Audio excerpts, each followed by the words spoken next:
हम बता रहे थे पॉजिटिव केस। अब पॉजिटिव केस थोड़ा सा डिटेल में पढ़ते हैं। जैसे हम लोग कभी भी लिखते हैं ना, Ram's book, book of Ram, जब लिविंग थिंग रहेगा तो लिविंग थिंग में हम लोग पोस्ट ऑफिस जैसे लगाएंगे, उसमें समझ आना का के की वाला मीनिंग आएगा, ठीक है, रिलेशन का। जैसे यहाँ पर लिख दिए राम, राम राम नाम से मतलब नाम का राम का या राम के घर, ठीक, दो टेबल लगेगा, सेंटेंस से पढ़ेंगे। बॉयज, बॉयज ये लिखेंगे, ये लिखेंगे बॉयज हॉस्टल। कौन सही है?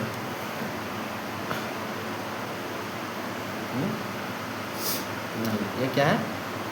गलत। ये क्या है? सही है। तो दिमाग में बैठा के मत रखना कि हमेशा कोई लिविंग तरह का उसका नाम, उसके बाद पोस्ट प्लेस लिखते हैं। एक रूल होता है कि कब ये वर्ड लिविंग थिंग के पोस्ट ऑफिस दे करके प्लेस लिखेंगे और कब एस देने के बाद पोस्ट ऑफिस लगाएंगे। तो ये तो प्रोनाउंस है। कुछ भी बोल रही हो। मतलब नाम है, लेकिन नाम तो नहीं ना है, तो फिर उसको ऐसे क्यों लिखेंगे? अरे पोस्ट ऑफिस एस लिखने का मतलब हुआ इसका रिलेशन बन गया का के की का।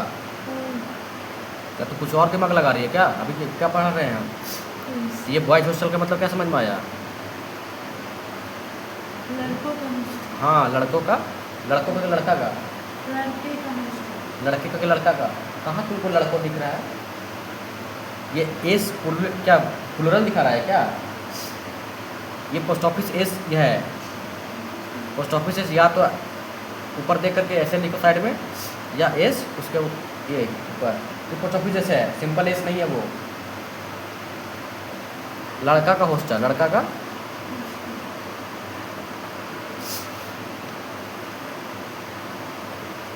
ये जो का वाला जो वर्ड आ रहा है ना, ये सब काके की, वो पोस्ट ऑफिस एस से आ रहा है।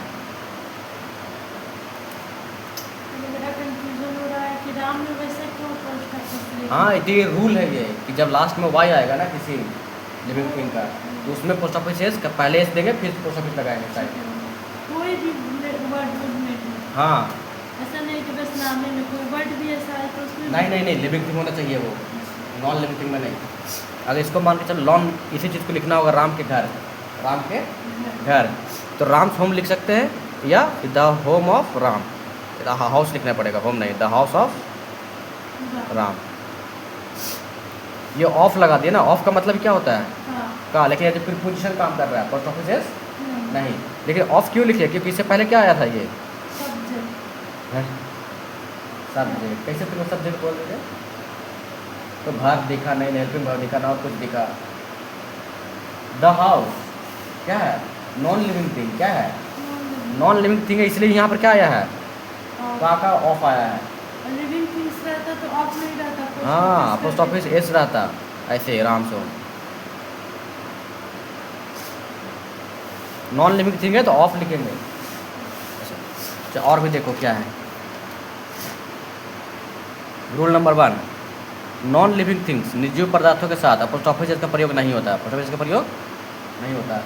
हो गया तुम्हारा स्टार्ट। नॉन लिविंग थिंग का साथ जो है, नॉन लिविंग थिंग के साथ पोस्ट ऑफिस एस का यूज नहीं होता है। पोस्ट ऑफिस एस ऐसे लिखते हैं, ऊपर कॉमा ऊपर में और एस ऐसे। तो देखो स्प्रिंग्स फ्लावर क्या लिखा है? Spring flower. स्प्रिंग कोई लिविंग थिंग होता है क्या? वो है सीजन का नाम। हाँ, तो कोई लिविंग थिंग क्या है वो? नहीं। क्या ये? गलत। The flower of spring, the flower of spring. हाँ, क्योंकि मतलब से हम समझो, हम बताना चाह रहे हैं स्प्रिंग का फ्लावर। क्या बताना चाह रहे हैं? स्प्रिंग का फ्लावर। या तो स्प्रिंग्स फ्लावर अगर लिखते तो गलत, इसलिए क्योंकि स्प्रिंग क्या है?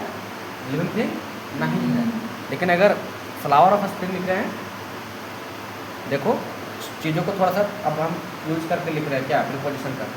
The flower of spring, spring का फ्लावर, इसका मतलब भी सेम ही होगा। स्प्रिंग फ्लावर का मतलब स्प्रिंग का ही फ्लावर, लेकिन ये एज ए ग्रामेटिकली गलत है। सही है, ऐसे ऑफ का हाँ, क्योंकि नॉन लिविंग था इसलिए ऑफ। जैसे या फिर स्प्रिंग फ्लावर्स, स्प्रिंग फ्लावर्स, ये भी सही है। अब यहाँ पर तुमको पता चलेगा स्प्रिंग फ्लावर का मतलब वो फ्लावर जो स्प्रिंग सीजन में उगता है। नहीं, यह देखो लास्ट में एस लगा है, स्प्रिंग फ्लावर्स। ऑफ ऑफ कुछ नहीं, ये भी सही है। द हाउस रूफ गलत है, हाउस रूफ गलत है, क्योंकि हाउस लिविंग थिंग नहीं है, हाउस लिविंग थिंग नहीं है। तो क्या लिखेंगे? The roof of the house, the roof of the house. You are acting. उसी तरह से द वॉल्स पेंटिंग गलत है, क्यों? वॉल्स लिविंग थिंग नहीं है, इसमें पोस्ट ऑफिस नहीं लगा सकते, तो ऑफ करके हाँ the painting of the wall, the painting of the wall, wall का पेंटिंग, वॉल का पेंटिंग, पेंटिंग का वॉल ऐसा होता है क्या? वॉल का पेंटिंग। ये ऑफ किसके लिए आया है? पेंटिंग नॉन लिविंग था ना, इसके लिए। लेकिन जब कहा जब आएगा वो वॉल के बाद आएगा कि पेंटिंग के बाद आएगा? पेंटिंग के बाद बोलो तो, the painting of the wall का मतलब हिंदी में बोलो, पेंटिंग ऑफ द वॉल का मतलब? वॉल तो कहाँ किसके बाद आया? वॉल वॉल के बाद ना। इंग्लिश में तुमको इसके बाद आ रहा है कि नॉन लिविंग थिंग है, लेकिन हिंदी में जब उसको जब अंडरस्टैंडिंग करेंगे तो अंडरस्टैंडिंग ऑफ इसके लिए आता है ना, नेक्स्ट वाला के लिए, नेक्स्ट वर्ड के लिए, तो वॉल का पेंटिंग। हिंदी में थोड़ा बताया था ना, थोड़ा उल्टा चलता है। या फिर द वॉल पेंटिंग, ये भी सही है, the wall painting, wall the wall direct बोल दी द वॉल पेंटिंग, मतलब वॉल का पेंटिंग ही समझ लो। कुछ क्लियर हो रहा है? कुछ एकदम नहीं जा रहा है? कुछ आइडिया लग रहा है? तो सब वैसे ही एग्जाम्पल। रूल नंबर 2 क्या लिखा है देखो, अपॉस्ट्रोफी एस का प्रयोग सिंगुलर नाउन के साथ होता है, सिंगुलर नाउन के साथ होता है, प्लूरल के साथ नहीं होता है। तो राम जब लिख रहे थे ना, तो राम सिंगुलर था प्लूरल था? सिंगुलर था। और अब वो लिविंग थिंग था, इसलिए लिख रहे थे राम से ब्रदर, राम के भाई, मोहन फादर, क्योंकि मोहन सिंगुलर है, एक नाम है, इसलिए पोस्ट ऑफिस लगा रहे थे। पोस्ट ऑफिस ऐसा होता है, ऐसा अपॉस्ट्रोफी ऐसे बोलते हैं इसको, अपॉस्ट्रोफी एस। लेकिन अगर मान के चलो ऐसे लिखना होगा, the brother of Ram, the father of Mohan, ये भी सही है, ये भी सही है, ये भी गलत नहीं है। ऐसा नहीं कि गलत कर देंगे, लेकिन शॉर्टकट में अगर लिखना है तो ब्रदर्स होम ऐसे लिख सकते हैं, ठीक। तो ये हो गया, सिंगुलर नाउन के साथ ही होता है अपॉस्ट्रोफी एस जो है वो सिंगुलर नाउन के साथ ही प्रयोग होता है। जैसे नाम, जैसे राम लिखे तो राम साइकिल, राम के साइकिल, ये cycle of the Ram, cycle of the, यार राम का साइकिल, दोनों का मीनिंग सेम है, राम का साइकिल ऐसे भी लिख सकते हैं और ऐसे भी लिख सकते हैं, लेकिन ये थोड़ा जल्दी होगा शॉर्टकट ये चीज़। लेकिन लिविंग थिंग के लिए और सिंगुलर नाउन के लिए ही पोस्ट ऑफिस लगाते हैं, ठीक। ये करेक्ट हुआ, ये हाँ दोनों सही है, दोनों सही है, लेकिन जनरली हम ये लिखते हैं इस केस में, अगर ऐसा है तो मिल रहा है तो दोनों का मीनिंग वही है, अलग नहीं है। यही चीज़ हम लिखे थे यहाँ पे, तो समझाने की कोशिश कर रहे थे। लेकिन brother of the Ram, father of the Mohan, father of Mohan का प्रयोग भी होता है, ठीक। ये चीज़, ये जो लिखा वो तो सही है, ये भी सही है जो बोला है।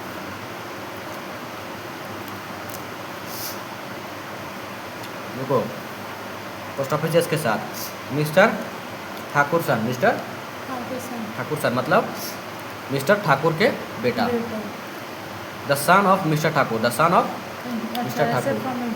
अब ऑफ के यूज करके किया है कि मिस्टर ठाकुर के बेटा, दोनों सही है। ये ऑफ किसके लिए आया है? ऑफ के बाद क्या, मिस्टर ठाकुर ना, हिंदी में सोच के देखो, मिस्टर ठाकुर का बेटा, यहाँ पर भी हिंदी में सोच के देखो, मिस्टर ठाकुर का बेटा, हमेशा जब मिस्टर ठाकुर के बाद का आ रहा है, हाँ पता चला इंग्लिश में ऐसे कर दिए, mister Thakur of, mister Thakur son लिखा हुआ है, फिर लिख रहे हैं मिस्टर ठाकुर ऑफ सन लिख रहे हैं, ऐसे मिस्टर ठाकुर ऑफ सन। क्या ये सही है? ये सही है?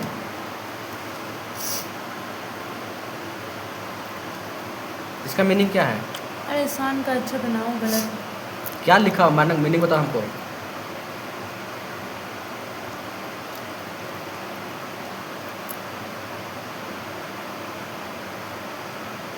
कितना टाइम लग गया? मिस्टर ठाकुर का सन, मिस्टर ठाकुर का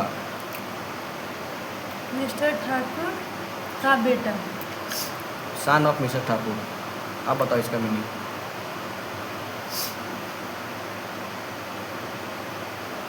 मिस्टर ठाकुर का बेटा। और ये विवाह। भी भाई कुछ भी बोलती है। ये ऑफ किसके लिए आता है? ऑफ पहले वाला के लिए। प्रीपोजिशन किसके लिए आता है? बाद वाला। इसको हिंदी में क्या लिखेंगे बताओ? कुछ भी बोल रही हो तुम। ये सन के लिए आया है, सन का, तो बेटे का मिस्टर ठाकुर, और ये मिस्टर ठाकुर का बेटा। अलग अलग है ना दोनों। बस तुमको हम पहले पढ़ा दिए हैं तो वही दिमाग में बैठ गया, तो वही है। इसमें गलत है। नहीं तो तुम इसे बेसिक इंग्लिश तुमको पता है ना पहले से, कि ऑफ के बाद लिखते ऑफ तो बाद वाला आता है, या ऐट लिख रहे हैं उसके बाद वाला के लिए ऐट आया है। देख तो पोस्ट ऑफिस एस लगाना होगा तो मिस्टर ठाकुर सन। यहाँ पर ऑफ नहीं लिखेंगे क्योंकि यहाँ पर पोस्ट ऑफिस लगा दिया ना। ये सही है, ये भी सही है, ये गलत है।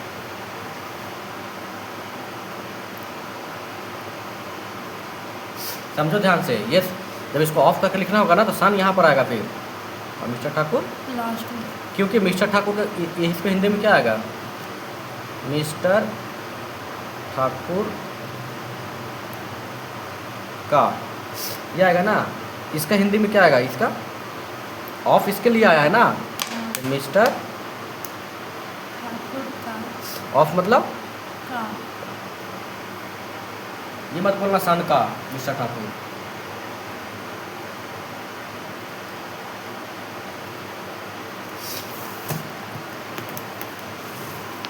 यहाँ देखो, एस इंडिंग प्लूरल नाउन के साथ अपोस्ट्रोफी एस का प्रयोग कर पोजेसिव बनाया जाता है। क्या बनाया जाता है? इससे। मतलब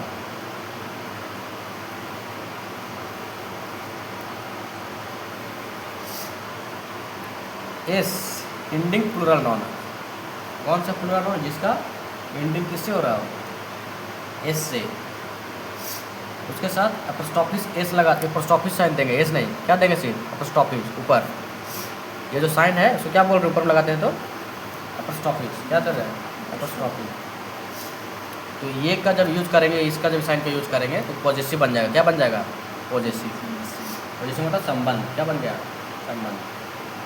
जैसे गर्ल्स कॉलेज, गर्ल्स कॉलेज, तो गर्ल्स कॉलेज में एस के ऊपर देखो है, मतलब गर्ल्स के कॉलेज। क्या हो गया? Girls college. Boys hostel. बाकी देखो गर्ल, उसके बाद अपोस्ट्रोफिस एस लगा दो, ये गलत है, ये गलत है। तो ऐसे तुमको चीज़ों को करेक्ट और सही रूल को पढ़ के तुमको समझना पड़ेगा सबके साथ। Without S ending, S ending plural noun, जिसका प्लूरल नाउन के लास्ट में एस नहीं आए ना, विदाउट के साथ अपोस्ट्रोफिस एस का प्रयोग करके पॉजिटिव बनाया जाता है। जैसे वोमेन, तो वोमेन्स में अपोस्ट्रोफिस लगा दी, college, women's college, men's college. तो रूल पढ़ो, रूल को समझो, उसके एग्जाम्पल से समझो रूल को।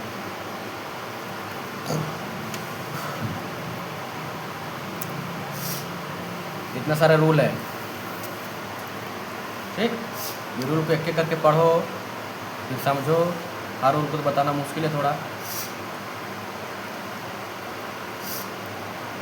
नीचे दिए गए सब समूहों का ध्यानपूर्वक पढ़े और समझे। क्या लिखा है देखो।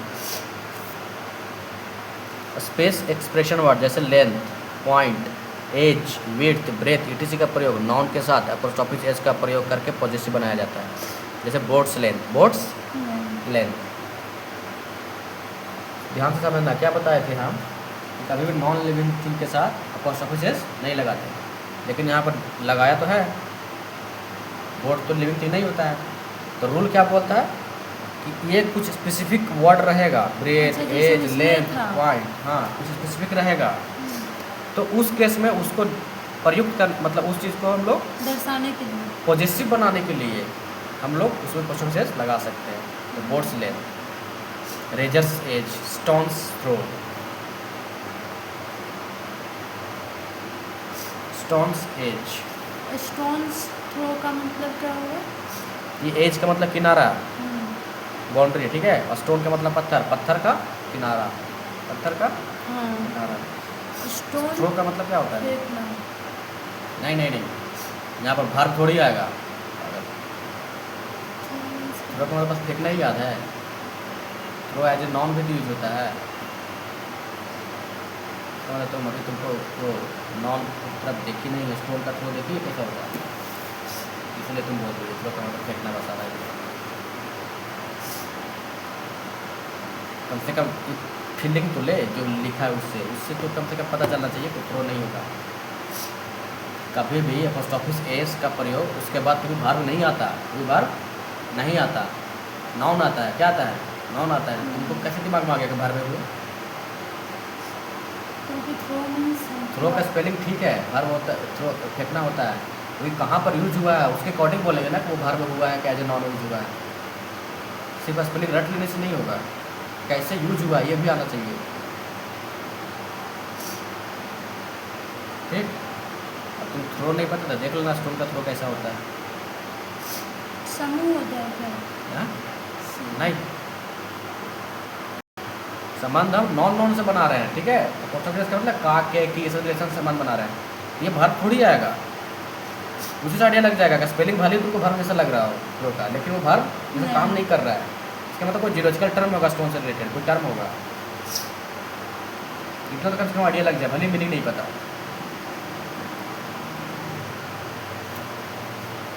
ये सब सही है, ये सब गलत है।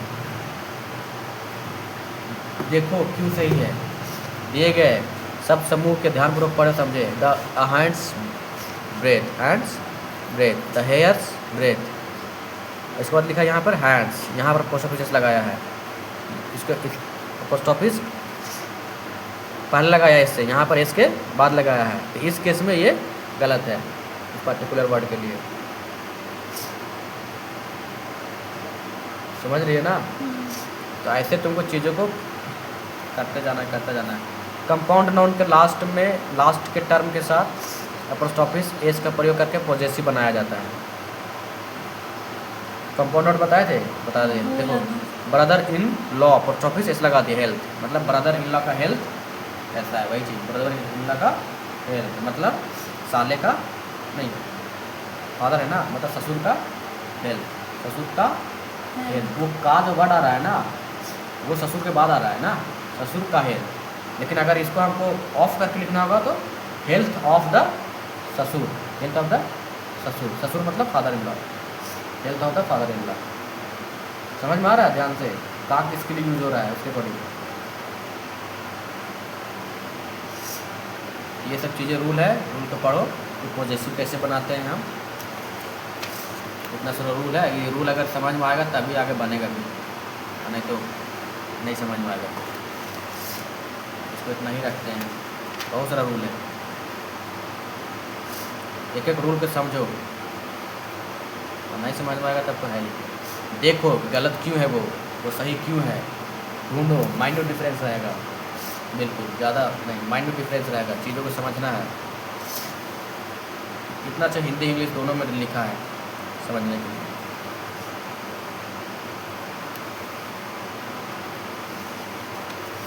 ये कुछ आंसर है क्वेश्चन का।